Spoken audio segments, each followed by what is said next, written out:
النهارده جايين معاكم عشان نكمل سلسله الناس اللي تستاهل الدعم بجد. احنا النهارده جايين كفر الشيخ، قدام جامعه كفر الشيخ هتلاقوا على طول الناحيه الثانيه عربيه بتاعه احمد رجب. النهارده جايين ندعموه، عايز كل اللي موجودين يشوفوا الفيديو. انت من كفر الشيخ تيجي تشرب من عنده وتشجعه وتقول لي رايك فيه. هستنى كل واحد ويقول لي رايه في الكومنتات. وقبل ما نبدا يلا بينا نصلي على النبي.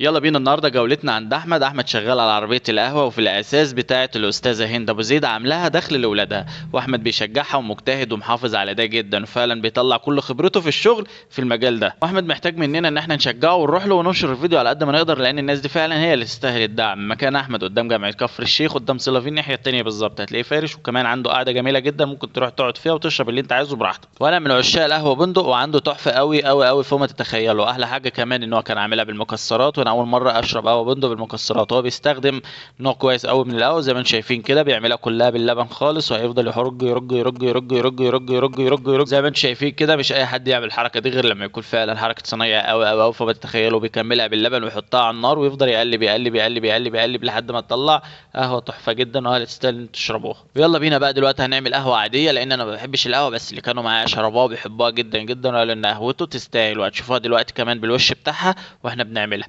هيعمل يلا زي ما احنا كنا متعودين كده، يفضل يرج يرج يرج يرج يرج يرج يرج ويقول ميه. يلا بينا نحطها على النار ونستنى لحد ما القهوه تتعمل.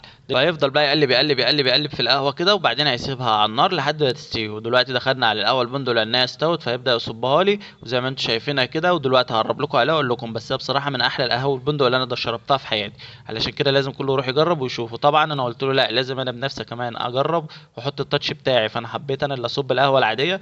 وزي ما انتم شايفين كده هتشوفوا دلوقتي الوش بتاعها، تقولوا لي بقى عشاق القهوه يا ترى الوش بتاعها ده حلو ولا لا. واللي ما شربش لازم يروح يشرب من عنده ويقول لي بنفسه، لان انا اعرف ناس ما تعرفش تحكم غير لما تروح تدوق بنفسها. وزي ما انتم شايفين كده الوش اهو.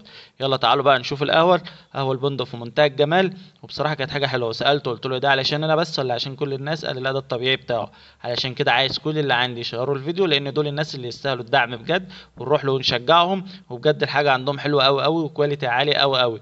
جربوا وقولوا لي رايكم، وما تنسوش تشيروهم وتقولوا لهم ان انتم جايين من تبع السخاوي علشان نعمل معاكم احلى واجب.